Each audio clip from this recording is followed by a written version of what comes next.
How many leaves am I holding? 2 leaves. 1 leaf, 2 leaf.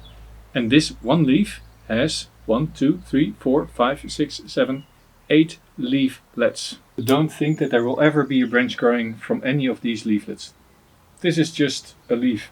Can you grow ash tree, Fraxinus, as a bonsai? And if so, how?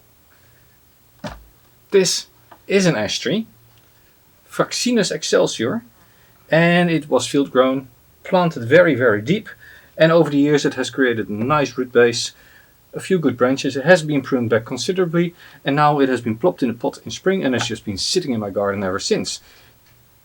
I'm going to give it a bit of a bigger pot because, as you can see at the leaves, they are not all that happy. They're slightly curled up. I think it is just too dry, it's too hot. But that also means I can't do extensive root work. So I'm just going to take it out of the pot. I'm going to let it grow for the season, and then in winter I'm going to continue with the tree. But before I do, I'd like to look at the front of the tree, because it is sometimes a little bit tricky to decide what is the front. Now here, if you look at this, this has a nice, very smooth root spread, but all the main trunks are moving away from this side. So naturally I need to flip it around and say, well, then this is the front. But this branch looks ugly. There's a big scar, but actually I like this scar. Although it is a deciduous tree, this one I do like. But now if I twist it around a little bit, this branch here becomes a back branch. This one I could potentially over time prune back, having small branches here that can grow out. The root spread is also quite nice, and particularly if I plant it up like this subsequently, this becomes a very nice, natural, upgoing, moyogi, informal, upgoing tree. So that's what I'm going to do.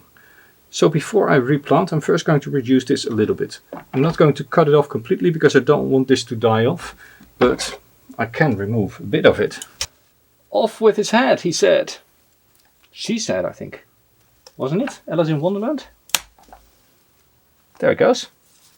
I know it's a shame, but sometimes it needs to be done. This one also, we don't want to get this too strong because I actually want to go into this one. This needs to be stronger. So also this back branch, I'm going to reduce just a tad to encourage the other branch to get stronger, yet not endanger the integrity of the trunk. Now, if we look at it again and you say, well, we planted up like this, it is actually quite a nice tree this way already. Side branch, branch, branch, back branch. Maybe this as the next leader, cut it back all the way here, but I'm not going to do that now. I am going to remove one branch here in the top, because otherwise it's too cluttered. But this is in fairly dense soil, so planting this straight away in well-draining substrate might cause the core of the root ball to never get water, because it is much denser. So what I'm going to do, first of all, I'm going to give it a lot bigger pot, but just for this season. Take it out of the original pot. Take whatever cloth is there out as well. And then I'm just going to plant it in here. I'm not going to fill it all the way on the top. I'm just going to leave a little bit of substrate at the bottom and then plant it at the angle that I later on want to style as a bonsai. Here there are some cut roots. And I think if I fill it up all the way up to here, I might get new roots here on the edge, aiding in developing a nicer root spread. As said, I'm not going to use a very open substrate. In this case, it's just going to be pine bark.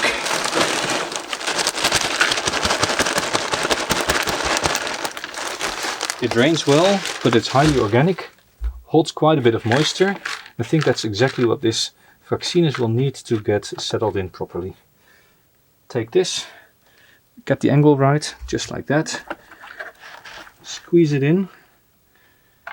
I can tie it down later, but I don't think I'll need to. And then just fill it up with substrate. See how that develops over the season. So now this is a natural top. This was actually clipped. I have nice branches here. And this actually could go, because there's a nice thin side branch. Just like that. Don't need to thicken it up on top. Pretty much like this. Now I'm not going to fertilize this season, I'm just going to let it root, and then in fall I'll do the rest of this video. It's early spring, trees are waking up, so it's time to take this Fraxinus out of his pot, change the angle a little bit as per the last video, and see what the roots look like. Now, if I remember correctly, I was saying that this could be the front of the tree. Tilt it a little bit and then use one of these branches as the new top. But I might just plant it up like this again, but let me clean out the roots. Now what you can also see, in the back there are some very big scars, which I might have to clean out.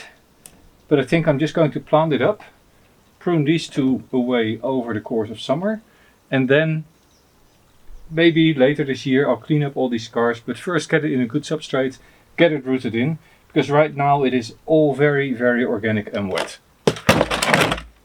But it has formed a nice stable root ball.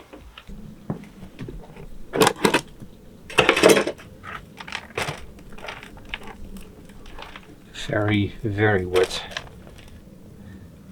I think these roots are going to be very happy to be in a well-draining, non-organic substrate. These look like they might have rotten a little bit. We had a very, very wet winter, and pure organics then doesn't help in a small pot. Now the question is often, how much do you actually take off of a root ball? And what do you do when you encounter big roots? Look, this is a big root, and it is coming from somewhere here in the middle of the root ball, but this is the edge of the root ball. So this big root really should not be here, and I'm going to just remove it completely, looking for the stump and taking it away all the way to the bottom of the root ball. Here there are some more stumps, and these you can actually gently prune back as well. Here's another stump that I am just removing as short as possible. Here's a big root stump. Pruning it back. This way you can create a very flat root ball, and all the roots come mostly from the side rather than from the bottom. So now you see that some big roots here were removed. Here there's another stump that I can remove, but after that I have a very shallow root ball already. I'm going to have to wash this root ball out because it's clayey sand, and in this first repotting I really want to see where the roots are. So now you can see that I've cleaned this out a little bit. There's really big roots here that really don't contribute to the rest of the roots because there's nothing attached to it. Off they go. Same for this side branch here. So this is really how much you can take off, and these long roots that are here, I'm all going to prune them back to the first side roots. And this is now all ready to go back in the pot. Look at that. Big roots have been removed here. Lots and lots of fine roots here, pretty much all at one level. What I initially said as a back is indeed the back. There's no roots here at the bottom. These two will go, but not today, because I first want to get this re-established in the pot. And I'm going to pot it quite shallowly. This will need to be covered because I want some roots to pop here on the top. If not, then I'm going to carve this out next year so that the bottom roots can develop. Let's get this into a pot. It is May, the tree is growing well, but I am absolutely not interested in having heavy growth here on all these back branches.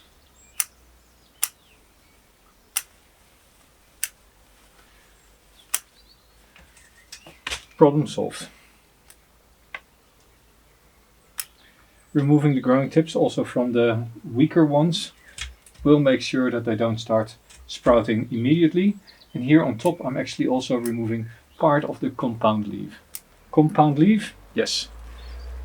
How many leaves am I holding? 2 leaves. 1 leaf, 2 leaf. And this 1 leaf has 1, 2, 3, 4, 5, 6, 7, 8 leaflets. 6 leaflets, 4, 2, 0. 1 leaf.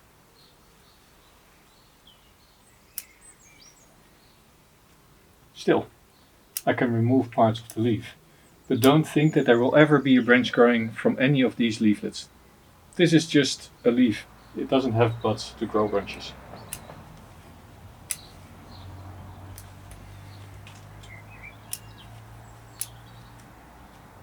There we go. I don't know whether I'm annoyed, disappointed, angry. Well, I can't be angry with myself, but this main branch that I had decided as my main trunk has died off. I don't know why. I don't see any reason why. There's a very big cut in the back, but that was already there last year. You saw it was growing quite well here at the top, and I didn't do anything to it, and it just started to yellow, and now it has died off. And this, to be honest, is one of the most frustrating parts from bonsai, but it does happen to everybody. Sometimes a part of a tree just dies.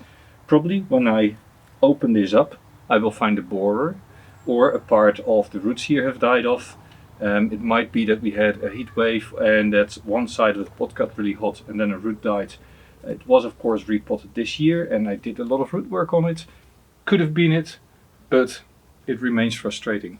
And the most frustrating part I find is that just this one branch in the center died.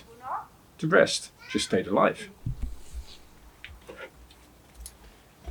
Now, because I'm not sure what it was that killed this, I actually see here some of the bark has come off. I really don't know what killed it, so I'm not going to do anything except for just clean off these dead parts. This will not recover, there's no life left in them. And then in winter I'll look for the rest. I'm not going to do anything right now. I just want this tree to grow. It also means I'm not going to prune anything else. I'm just going to leave this alone for the rest of the season. This is a bit of a bummer. Anyway, this was Jelle with the Fraxinus. Partially died. I'm not going to give up. I'm going to continue with this tree, but in a different video. See you next time. Keep growing bonsai and don't kill them.